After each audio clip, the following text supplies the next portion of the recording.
পৃথিবীতে সবচেয়ে বড় যে ধর্মযুদ্ধ হবে সেটাই হলো গাজওয়াতুল হিন্দ তথা হিন্দুস্তানের যুদ্ধ, যা ভারতবর্ষে হিন্দুদের সাথে মুসলমানদের ধর্মযুদ্ধ সংঘটিত হবে। এই যুদ্ধে নিশ্চিতভাবে মুসলমানদের বিজয় হবে, আর এই ভবিষ্যৎবাণী করেছিলেন হযরত মুহাম্মদ সাল্লাল্লাহু আলাইহি সাল্লাম।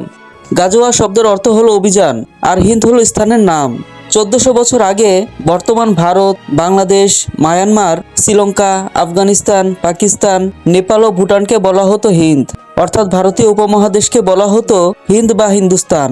পবিত্র হাদিস শরীফে গাজওয়াতুল হিন্দ সম্পর্কে বলা হয়েছে, এটা হবে কাফের বা মুশরিকদের সাথে মুসলমানদের পৃথিবীর ভিতর বৃহত্তর জিহাদ বা যুদ্ধ। এই যুদ্ধে হিন্দুস্তানের মোট মুসলিমদের 1/3 শহীদ হবে, আরেক অংশ পালিয়ে যাবে, আর শেষ অংশ জিহাদ চালিয়ে যাবে এবং চূড়ান্ত বিজয় লাভ করবে। মুসলমানদের নিশ্চিত জয় হবে, কিন্তু এটা এতটাই ভয়াবহ হবে যে হয়তো অল্প কিছু সংখ্যক মুসলিমই বেঁচে থাকবেন বিজয়ের খোশ আমদেদ করার জন্য। অন্য বর্ণনায় আছে গাজওয়াতুল হিন্দ হিন্দুস্তানের চূড়ান্ত যুদ্ধ। রাসূলুল্লাহ সাল্লাল্লাহু আলাইহি সাল্লাম পূর্বের দিকে তাকিয়ে বড় বড় নিঃশ্বাস নিচ্ছিলেন। এমন সময় এক সাহাবী রাসূলুল্লাহ সাল্লাল্লাহু আলাইহি সাল্লামকে জিজ্ঞাসা করলেন, ইয়া রাসূলুল্লাহ সাল্লাল্লাহু আলাইহি সাল্লাম, আপনি এমন করছেন কেন? রাসূলুল্লাহ সাল্লাল্লাহু আলাইহি সাল্লাম বললেন, আমি পূর্ব দিকে বিজয়ের গন্ধ পাচ্ছি।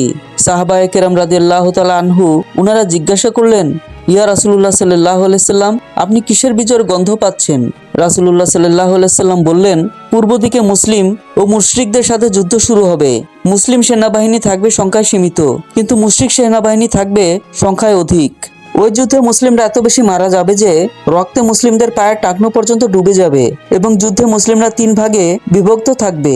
এক ভাগ বিশাল মুশরিক বাহিনী দেখে ভয়ে পালিয়ে যাবে, তারাই হলো জাহান্নামী। আর এক ভাগ সবাই যুদ্ধে শহীদ হবেন। শেষ ভাগ আল্লাহর উপর ভরসা করে যুদ্ধ চালিয়ে যাবে এবং শেষ পর্যন্ত জয়লাভ করবেন। মহানবী সাল্লাল্লাহু আলাইহি সাল্লাম বলেন, এই যুদ্ধ বদর যুদ্ধের সমতুল্য। তিনি আরো বলেছেন, ওই সময় মুসলিমরা যে যেখানেই থাকুক না কেন তারা যেন সেই যুদ্ধে শরীক হন।